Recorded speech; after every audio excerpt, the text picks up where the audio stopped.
La nuit était étouffante, comme si la fournaise ne voulait pas quitter la terre, même après le coucher du soleil. L'air était lourd, imprégné d'odeurs de poussière, de sueur de cheval et de tabac. Liam Holt était assis au bord de la véranda, les jambes tendues, fixant la lanterne faiblement éclairée à l'entrée du saloon. Il ne buvait pas. Il regardait simplement la lumière vaciller sous l'effet de la chaleur, et le vent de la rue faire claquer les volets. Liam était large d'épaules, avec des mains puissantes et un chapeau de cow-boy usé, assombri par le temps, qui dissimulait ses cheveux sombres et rebelles. Un menton non rasé avec une légère barbe de 3 jours. Des yeux gris plissés comme ceux d'un chasseur. Un regard qui savait à qui il fallait réserver une balle.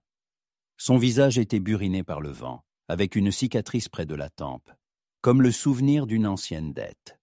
Il portait une chemise sombre, un pantalon graisseux et des bottes usées qui avaient un parcours rudé. Centaines de kilomètres. À l'intérieur du Red Lantern, le bruit régnait. Le piano jouait des airs dissonants. Quelqu'un riait bruyamment. Des cartes claquaient sur les tables.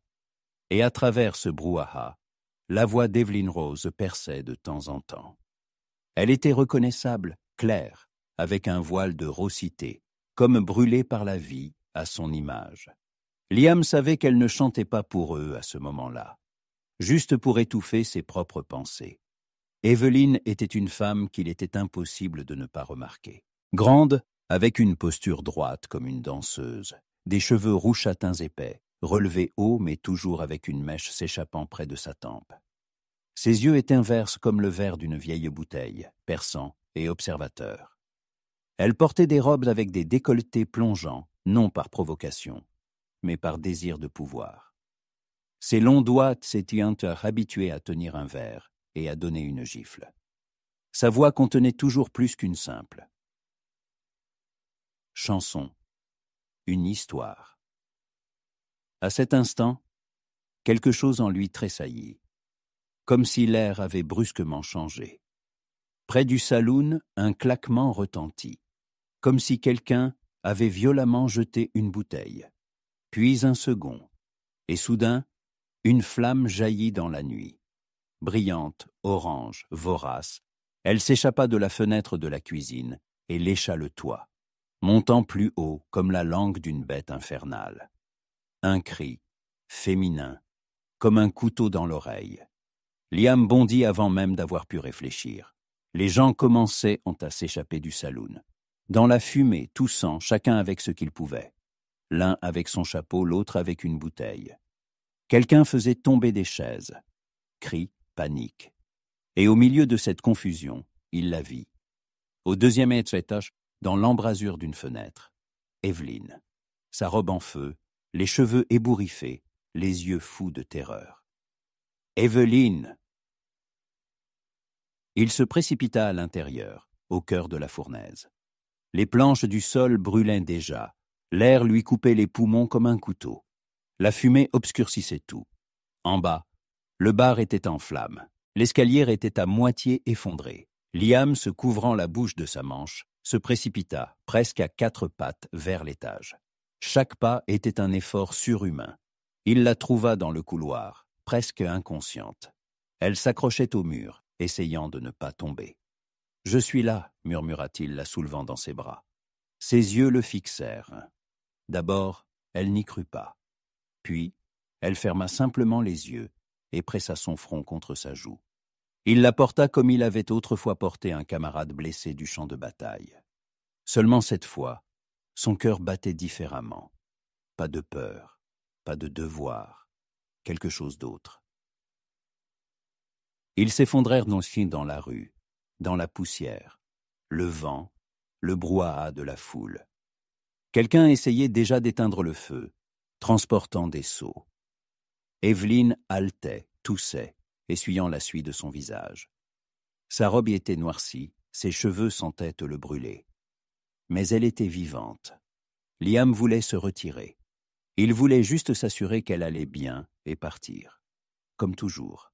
Mais à cet instant, elle le saisit par le col de sa chemise et le tira vers elle. « Pourquoi as-tu fait ça » Sa voix tremblait. « Je ne sais pas, » murmura-t-il. « Je n'ai pas pu faire autrement. » Et puis, au milieu des flammes, du fracas, des voix étrangères, elle l'embrassa. Avidement, furieusement, comme si elle craignait que ce soit sa seule chance. Il ne recula pas. Il ne fit pas un pas en arrière. Sa main se posa sur son dos, l'autre dans ses cheveux, et pendant un instant, le monde entier disparut. Il ne resta que 2 personnes. Une femme que personne ne pouvait dompter, et un homme qui avait juré de ne plus rien ressentir. Quand le baiser prit fin, ils restèrent tous 2 silencieux. Le saloon brûlait encore.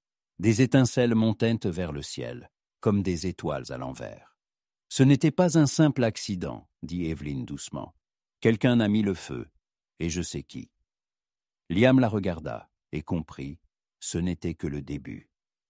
Il se redressa, jeta un coup d'œil aux gens autour de lui, et pour la première fois depuis longtemps, il sentit qu'il était prêt à retourner en enfer. Seulement cette fois, il n'était pas seul. L'incendie avait laissé derrière lui non seulement des poutres calcinées et une odeur de suie, mais aussi un silence, lourd, inquiétant. Le saloon Red Lantern avait brûlé jusqu'aux fondations. Le matin, au lieu des rires et de la musique, l'air était imprégné de fumée, et seules des mouches tourbillonnaient sur les planches de la véranda, au-dessus des cendres, comme au-dessus d'une tombe. Les gens passaient, jetant des regards furtifs. Certains se signaient, d'autres murmuraient à propos d'une punition divine, mais la plupart se contentaient d'accélérer le pas. Evelyn se tenait près de la carcasse du bâtiment, un manteau noir jeté sur ses épaules. La robe qu'elle portait était différente, simple, grise, empruntée à une voisine.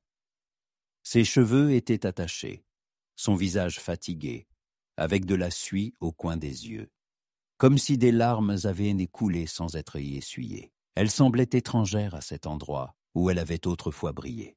Maintenant, tout ce qui avait été son royaume n'était plus que planches carbonisées et cendres. Liam s'approcha en silence. Il tenait une vieille gourde d'eau. Il la lui tendit. Elle hocha la tête, but quelques gorgées, puis la lui rendit. Il ne la regardait pas, mais les restes de l'embrasure de la porte, où la veille encore la lumière brillait et où flottaient des odeurs de tabac, de savon et d'épices de la cuisine. « Tu as dit que tu savais qui avait fait ça, » dit-il simplement, sans la regarder droit dans les yeux. Oui, sa voix était rauque, un homme du passé. Il m'avait promis depuis longtemps qu'il me prendrait tout ce que je construirais. Et il a commencé par l'essentiel. Elle passa sa main sur les portes calcinées, lentement, comme si elle sentait encore le bois sous ses doigts, tel qu'il avait été autrefois, lisse, ciré, chaud au soleil. Il s'appelle Jeremy Crow. Autrefois, nous étions ensemble. C'était un artiste. Il jouait des rôles dans des troupes bon marché. Il savait charmer les femmes. Mais à l'intérieur, il était différent, pourri. Quand je suis parti, il a juré qu'il me retrouverait. Tous les 2 ans, des lettres étranges, des allusions, des ombres. Et maintenant, le feu. Liam écoutait sans l'interrompre. Son visage restait aussi impassible. Mais ses doigts se serrèrent involontairement à sa ceinture. Il ne demanda pas pourquoi elle n'en avait pas parlé plus tôt. Il ne demanda pas jusqu'où leur relation était allée. Il lui suffisait de savoir que cet homme était maintenant là. Il m'a vu vivre. Il a vu que je ne dépendais plus de personne. Et ça ne lui a pas plu, continua Evelyn. Il ne veut pas seulement brûler le saloon. Il veut que je sois de nouveau faible. Donc, il est toujours en ville, dit Liam doucement. Ou quelque part à proximité. Evelyn le regarda pour la première fois de la matinée. Son regard était calme, reconnaissant, mais méfiant. Comme si elle ne croyait pas encore entièrement que quelqu'un puisse rester à ses côtés sans pitié. « Tu n'es pas obligé de m'aider, » dit-elle. « Mais j'ai déjà commencé, » répondit-il. Il se tenait au milieu des décombres, et le vent bruissait dans les poutres noires, comme s'il se souvenait de ce qu'avait été cette maison quand Evelyne y chantait, où les planches craquaient, où l'on sentait le rhum, et où sa voix résonnait. Plus tard, en fin d'après-midi, Liam entra dans la boutique où les habitants discutaient de l'incendie. 3 hommes, 2 habitués du saloon, le 3e nouveau en ville, avec un visage lisse et une barbiche soignée. Il parlait peu, observant plus qu'il ne disait. Liam le remarqua. Un tel homme cache souvent de mauvaises intentions. Il commanda un café, s'assit près de la fenêtre, continuant d'observer. Quand l'étranger sortit, Liam le suivit dans la rue. L'homme se dirigea vers les écuries, jetant un coup d'œil par-dessus son épaule, comme s'il s'attendait à être suivi. « Tu cherches quelqu'un, mon ami ?» demanda Liam en le rattrapant. L'étranger tressaillit légèrement, mais afficha rapidement un sourire. « Juste un voyageur. J'ai entendu dire qu'il y avait eu un incendie, j'ai voulu voir. » Tu as regardé avec intérêt, comme si tu savais où chercher. « Vous m'accusez de quelque chose ?» Pas encore.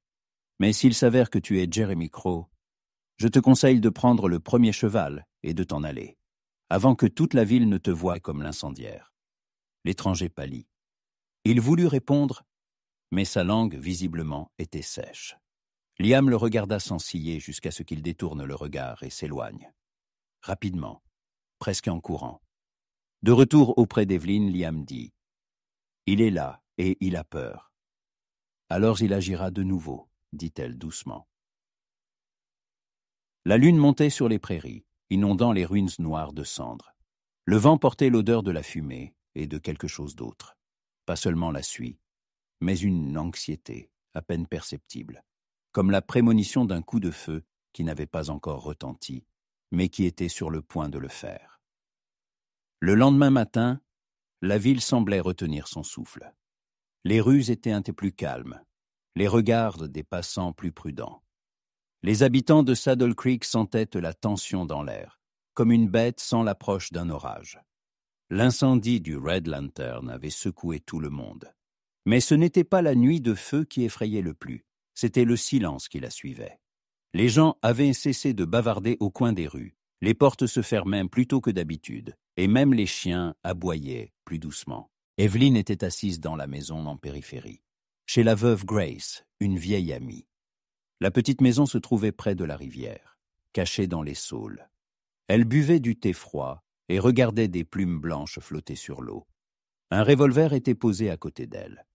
Grace avait essayé de lui parler, mais avait rapidement renoncé. Il y avait quelque chose de froid, d'inhabituel dans les yeux d'Evelyne. Elle n'avait pas envie de parler. Ses pensées s'embrouillaient, comme de la fumée dans des murs brûlés. Mais à l'intérieur, le feu n'était pas éteint. Il était juste plus silencieux et plus féroce. Liam arriva sans frapper. Il faisait toujours ainsi, un pas, et on l'entendait déjà sur le porche. « Je suis sur sa piste, » dit-il brièvement. « Tu es sûr que c'est lui ?» demanda Evelyne en levant les yeux vers lui. Aussi sûr que peut l'être celui qui a vu la peur dans les pupilles d'un autre. Elle ne répondit pas tout de suite, puis elle hocha la tête. « Je viens avec toi. »« Non. C'est mon histoire, Liam. Il est venu pour moi. Et je ne suis pas du genre à me cacher. » Il resta silencieux, la regarda. Dans son regard, il n'y avait pas de fragilité, seulement de la colère et de la détermination. Il savait qu'on ne discutait pas avec une telle femme. On l'accompagnait. La piste menait au nord, vers une ancienne mine abandonnée depuis longtemps. Là, selon les rumeurs, des fugitifs se cachaient parfois. Personne n'allait dans ces endroits sans nécessité. Les pierres s'effondraient, la mine gémissait la nuit, comme si quelque chose de vivant respirait dans ses entrailles. Les jeunes garçons du coin racontaient des histoires, disant qu'un esprit noir vivait à l'intérieur. Et beaucoup y croyaient. Le jour était couvert, le ciel bas, gris. Le sol sous les sabots des chevaux était élastique. Liam chevauchait en tête. Evelyne le suivait, sur une jument noire, étrangère, mais obéissante. Son visage était dissimulé par le large bord de son chapeau. Son regard s'accrochait à chaque détail. Il ne parlait pas. Parfois, le silence était plus fort que n'importe quel mot. Quand le soleil glissa derrière les montagnes, ils atteignirent les rochers. Au milieu d'eux bâillait la gueule sombre de la mine, comme une blessure sur le corps de la terre. Liam descendit de cheval, s'approcha des traces. Les pierres étaient écrasées, comme si quelqu'un était passé lourdement la veille. Fraîches, 3 personnes. L'une boite, l'autre est lourde, à en juger par la profondeur des empreintes. Et Jeremy? Il sera au milieu. Il s'est toujours caché derrière les autres. Evelyn s'approcha. Ses doigts se serrèrent involontairement en un point. Alors allons-y, plus tôt sera le mieux. À l'intérieur, il faisait sombre. La lampe dans la main de Liam éclairait faiblement, se reflétant sur les pierres humides. Les pas résonnaient, les voûtes grinçaient. Ça sentait le fer, la moisissure, la peur. Evelyn le suivait, sans jamais trébucher. L'obscurité l'enveloppait complètement, et l'air humide semblait collant. Ils entendirent des voix. Quelque part, au fond, derrière un éboulement de roches, un rire masculin, puis une toux et autre chose.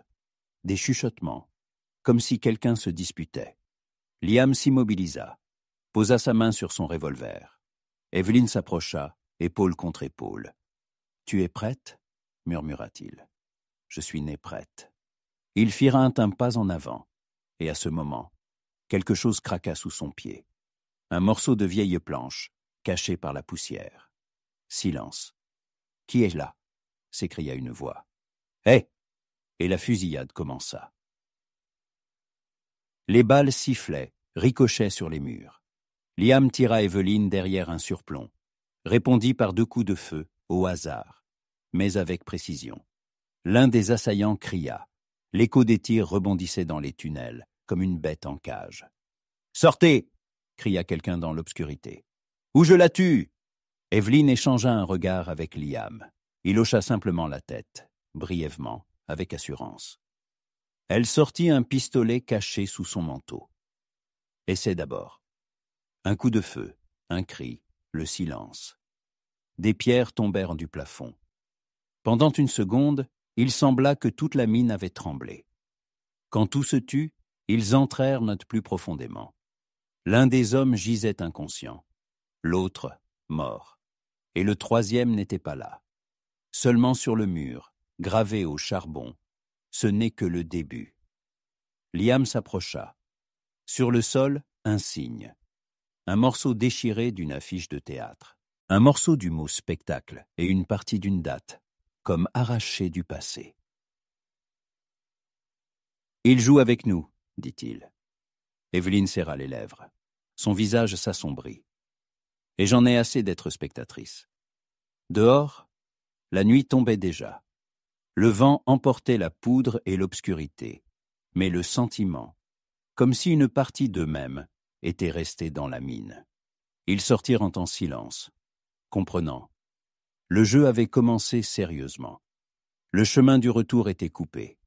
Devant eux, seulement la scène, où chaque pas pouvait devenir l'acte final. Le lendemain, le ciel au-dessus de Saddle Creek s'éclaircit de nouveau. Mais dans la ville elle-même, l'éclat semblait s'être terni. Les gens chuchotaient déjà non seulement à propos de l'incendie, mais aussi des coups de feu dans l'ancienne mine. Certains parlaient de vengeance, d'autres de fantômes du passé. Mais tous savaient une chose. Quelque chose était revenu, dont Saddle Creek s'était depuis longtemps déshabitué. La peur. Elle arpentait les rues comme une vieille connaissance que l'on n'attendait pas, mais que l'on reconnaissait immédiatement à sa démarche. Evelyn était assise dans une chambre au-dessus de l'apothicairerie, un refuge temporaire. Grace avait insisté pour qu'elle reste en ville. « Si tu pars ici, il gagnera », avait-elle dit. Et Evelyn n'avait aucune intention de perdre. Elle était assise près de la fenêtre, regardant les rues vivre leur vie, comme si tout allait bien. Mais chez chaque passant, il y avait quelque chose de faux, comme dans une mauvaise pièce. Elle se sentait de nouveau sur scène, non pas actrice, mais spectatrice, observant le monde jouer des rôles. Liam entra avec un journal à la main. « Il a laissé une autre note, lança-t-il. Le journal était plié, mais dessus, à l'encre grasse, une phrase. « Tu as volé ma faim. Maintenant j'écrirai la tienne. » Evelyn ne tressaillit pas. Elle prit seulement la feuille et la regarda longuement. Puis elle dit doucement. « Il veut que j'aie peur, que je perde pied. Eh bien, je lui donnerai une scène. Mais la fin, je l'écrirai moi-même. » À la nuit tombée, ils avaient tout réfléchi. La seule façon d'attirer Jeremy était de le rendre vulnérable, de lui faire croire qu'il contrôlait le déroulement de la pièce. Et pour cela, il fallait une chose, rassembler une foule. La foule était sa faiblesse. Un public devant lequel il voulait briller, même si c'était un spectacle de violence. « Tu es sûr que tu veux faire ça ?» demanda Liam quand elle se tint devant le miroir dans une vieille robe de scène, noircie sur l'ourlili, avec un collier de perles autour du cou. « J'ai vécu sur scène. Je mourrai sur scène s'il le faut, mais pas comme une marionnette, comme celle qui tient les ficelles. » Il la regarda dans le reflet du miroir. Des yeux où il ne restait plus de peur, un menton avancé, des doigts serrant le bord de la robe, comme une lame. Elle était prête. Prête non pas pour un rôle, mais pour une vraie bataille. Ils se mirent d'accord. Une représentation dans le nouveau saloon, ouvert après l'incendie. Evelyn chanterait pour la première fois depuis la tragédie. Jeremy ne pourrait pas résister. Il apparaîtrait. La ville bourdonnait. Les hommes sirotaient du whisky. Les femmes chuchotaient près des murs. Tout le monde était venu. Tous voulaient entendre de nouveau la voix d'Evelyn. Mais personne ne savait que la vraie pièce n'avait pas encore commencé. Elle ne commencerait pas avec la première note, mais avec le premier regard. Elle monta sur scène sous la lumière des lampes, dans une robe qui sentait la suie et le courage. Le dos droit, les épaules redressées, le visage calme, comme avant une tempête. La musique commença, une vieille ballade sur l'amour et la trahison. Sa voix trembla d'abord, mais devint bientôt forte, comme si elle se souvenait de chaque blessure.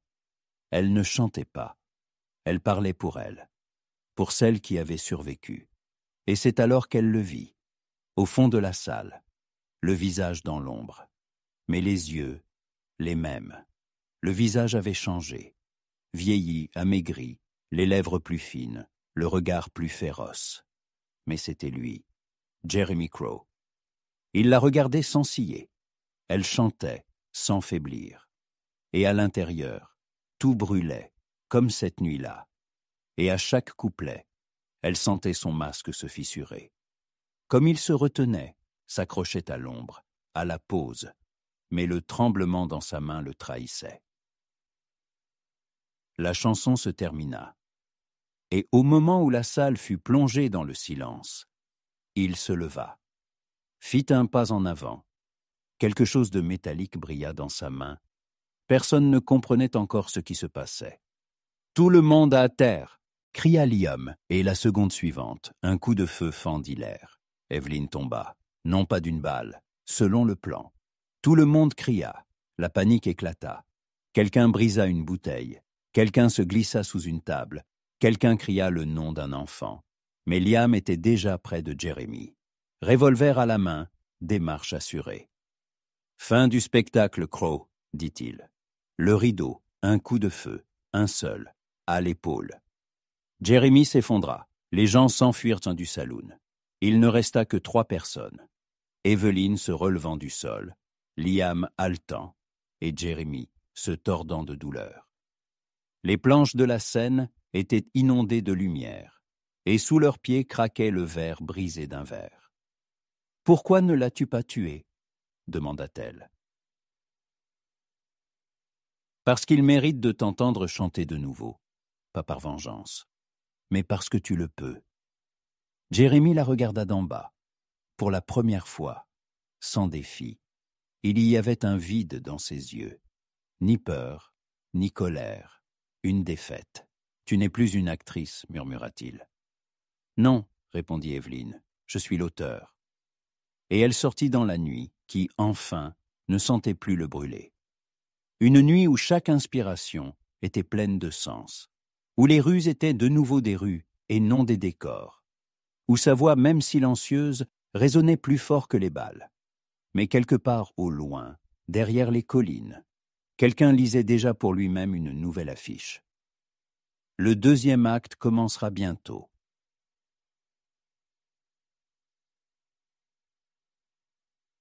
Le coup de feu, les cris et la panique, le silence s'installa. Saddle Creek se réveilla le lendemain, assourdi.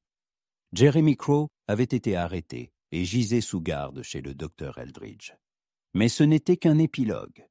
L'essentiel se déroulait dans le cœur de ces deux personnes qui avaient émergé de ce spectacle non pas simplement survivantes, mais transformées. Evelyn était assise à l'ombre, près du perron arrière de la maison de l'apothicaire. Ses cheveux étaient détachés, pour la première fois depuis longtemps. Elle portait une robe simple, sans dentelle, sans le lustre de la scène. Son visage était différent, pas celui que le public connaissait, pas celui que la scène voyait. C'était son vrai visage, fatigué, vivant, libre. Le visage d'une femme qui ne jouait plus, mais respirait. Liam s'appuya contre le chambranle, observant en silence. Il ne savait pas comment exprimer ce qu'il ressentait. Il avait toujours été taciturne, mais maintenant, chaque mot semblait trop maladroit pour ce qui se développait entre eux. Ce sentiment n'était pas venu soudainement. Il s'était accumulé, avait grandi, avait germé à travers les cendres et les tirs, dans chaque regard, chaque pas côte à côte. Il la regardait comme un homme qui avait vécu toute sa vie dans l'obscurité et qui voyait le soleil pour la première fois. Et il plissait les yeux non pas à cause de la lumière, mais de la peur de la perdre. « Assieds-toi, dit-elle, sans le regarder. Ne reste pas là comme si tu étais de nouveau interrogé. » Il s'assit, se tut, puis il expira. « Je pensais t'avoir vu sur scène, mais ce n'est qu'hier que j'ai compris que je ne t'avais jamais vraiment vu. Parce que j'ai toujours joué, et toi tu as toujours fui. Nous nous cachions tous les deux, seulement avec des masques différents. » Elle se tourna vers lui. Il n'y avait pas de larmes dans ses yeux, mais il y avait quelque chose de plus grand, une tendresse, une prudence, qui ne vient pas avec la jeunesse, mais avec la douleur. Comme si elle avait encore peur de toucher ce sentiment, de ne pas l'effaroucher. Leurs ombres s'étendaient sur le sol comme une vieille lettre qui n'avait pas été ouverte depuis trop longtemps.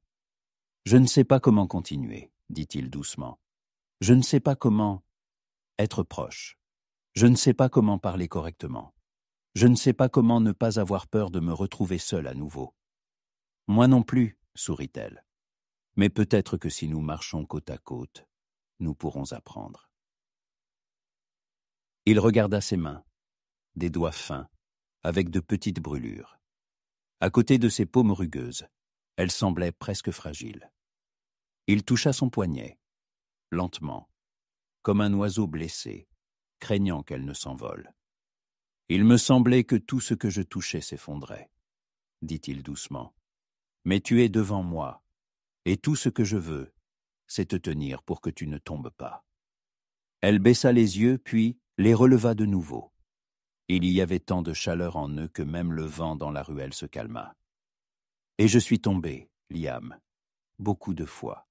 Mais maintenant, je veux que quelqu'un soit là si je recommence. Pas pour me sauver, juste pour être là, pour ne pas se taire quand j'ai peur, et ne pas partir quand ça devient difficile. » Il se pencha plus près. Sa respiration se fit plus douce. Leurs lèvres se frôlèrent à presque, et dans ce presque, il y avait toute une histoire. Leur chemin, leurs cendres, leur premier regard, quand elle chantait, et qu'ils se tenaient silencieusement contre le mur. Et quand, enfin, ils s'embrassèrent, non pas dans le feu, non pas au milieu des coupes de feu, mais dans le silence, sous la lumière du soir. Dans ce baiser, il n'y avait pas de promesse. Il y avait une reconnaissance. Il y avait un choix. Il n'était pas hâtif, il n'était pas passionné. Il était réel, chaleureux, long, lent, comme l'aube. Et quand ils se séparèrent, tous deux savaient. Maintenant commence le plus difficile. Non pas survivre, mais rester, être, jour après jour. Le soir, ils se promenèrent en ville. Les gens les saluaient du regard. Certains hochèrent la tête, d'autres souriaient. Ils n'avaient rien à dire. On les voyait ensemble, et cela suffisait. Ils ne restaient plus dans l'ombre. Elle ne chantait plus pour des étrangers. « Tu penses ce qu'il réapparaîtra » demanda-t-elle alors qu'ils passaient devant les fondations brûlées du Red Lantern. « Je pense qu'il y aura toujours quelqu'un qui voudra brûler ce qui brille. Mais maintenant, tu n'es plus seul. » Elle lui prit la main, simplement, sans mots. Il serra ses doigts, fermement, virilement. Elle sourit légèrement et fit un pas de plus. Leurs ombres se fondirent en une seule. Et pour la première fois depuis longtemps à Saddle Creek, l'air ne sentait plus la fumée et la peur, mais un soir doux, la poussière de la route et l'espoir. Un espoir que personne ne pouvait plus réduire en cendres. L'automne arriva à Saddle Creek. Elle ne se pressait pas.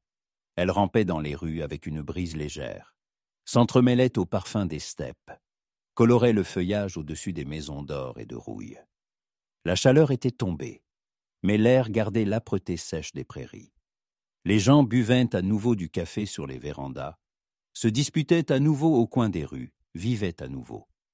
Mais quelque chose dans cette ville était devenu différent, plus silencieux, plus profond, comme si le temps lui-même marchait plus doucement. À l'emplacement du Red Lantern brûlé se dressaient des échafaudages. Evelyn ne voulait pas reconstruire le saloon. Elle voulait construire une nouvelle maison. Pas une copie du passé, mais un symbole du fait qu'on peut survivre et tenir bon si l'on ne s'accroche pas aux cendres. Liam aidait, silencieusement, sans mots superflus. Parfois, il apportait simplement des planches. Parfois, il s'asseyait à côté d'elle pendant qu'elle dessinait des plans sur des feuilles tachées de charbon et de rêves. Parfois, il tenait simplement sa main sur son épaule en silence, et cela suffisait à apaiser toute l'agitation de la ville en elle. Il ne nommait pas ce qu'il y avait entre eux. Pourquoi ? C'était comme un cheval à l'écurie, vivant, chaud, audible. Cela existait, simplement. Et cela suffisait. Parfois, ils se disputaient, parfois ils se taisaient. Mais entre ces deux états, il n'y avait pas de mur. Il n'y avait que des pas l'un vers l'autre.